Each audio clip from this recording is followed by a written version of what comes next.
विषय चल रहा है ईश्वर स्तुति प्रार्थना उपासना। इस विषय में कारण के विषय में हम जान रहे हैं। जिस कारण शब्द को महर्षि दयानंद सरस्वती जी ने आर्योद्देश्य रत्नमाला नामक ग्रंथ में रखा है और कारण के 3 प्रकार हैं। 3 में 2 को हम समझ चुके हैं, जैसे उपादान कारण, दूसरा निमित्त कारण। उपादान और निमित्त, और तीसरा आज रखा जाएगा साधारण कारण। इसको पुनरावृत्ति करके फिर समझ लेते हैं। उपादान कारण कहते हैं, जैसे यदि घड़ा बनाना है तो पहले मिट्टी की आवश्यकता होगी। घड़े के बनाने में मिट्टी उपादान कारण है। दूसरा कारण का प्रकार बताया है निमित्त कारण। घड़े को बनाने में जैसे कुम्हार की आवश्यकता है, तो कुम्हार इस पदार्थ के बनाने में, घड़े के बनाने में निमित्त कारण है। और तीसरा जो आज का विषय है साधारण कारण, इसमें समझाते हैं जैसे चाक, दंड आदि और दिशा, आकाश तथा प्रकाश है, इनको साधारण कारण कहते हैं। साधारण कारण में चाक जिस पर घुमा करके घड़े का निर्माण किया जाता है, एक डंडा जिससे चाक को घुमाया जाता है, और दिशा भी होनी चाहिए, किस दिशा में है। आकाश तथा प्रकाश है, इनको साधारण कारण कहते हैं।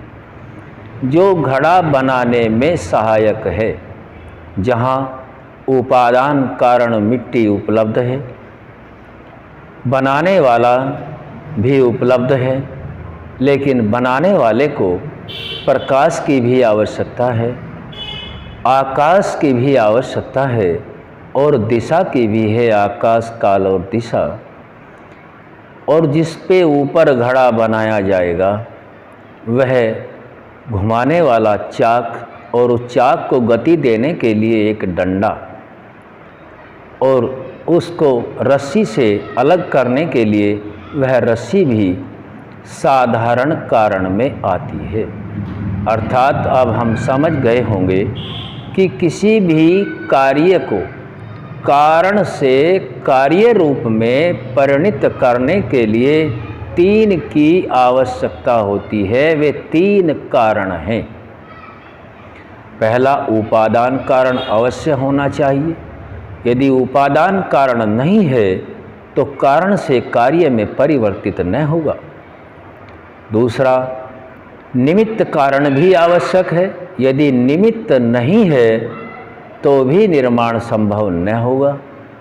और तीसरा साधारण, जो हम सभी जान चुके हैं कि साधारण किसे कहते हैं, जो बनाने में सहायक हैं।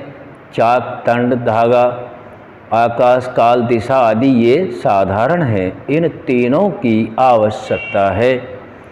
इस प्रकार से हम समझ गए होंगे कि कारण 103 प्रकार का है, और इस कारण के बिना कोई भी कार्य संभव नहीं।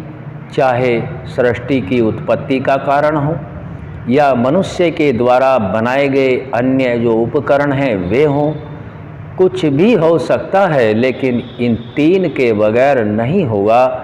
पहला उपादान कारण की आवश्यकता है। दूसरा निमित्त कारण बनाने वाला भी चाहिए। उपादान जो पदार्थ है, मिट्टी है, वो चाहिए। तीसरा है साधारण, जो उसमें सहायक होते हैं, दंड, चक्र आदि, इनकी भी आवश्यकता होती है। अर्थात किसी भी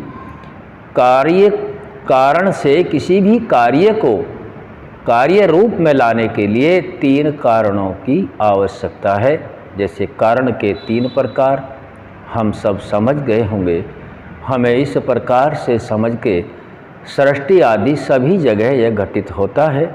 3 के बिना कोई भी कार्य संभव नहीं है, जो कि वेदानुकूल ईश्वर की वाणी के अनुकूल है। हमने इन कारणों को जाना है। आगे का विषय फिर रखा जाएगा। ओम शम।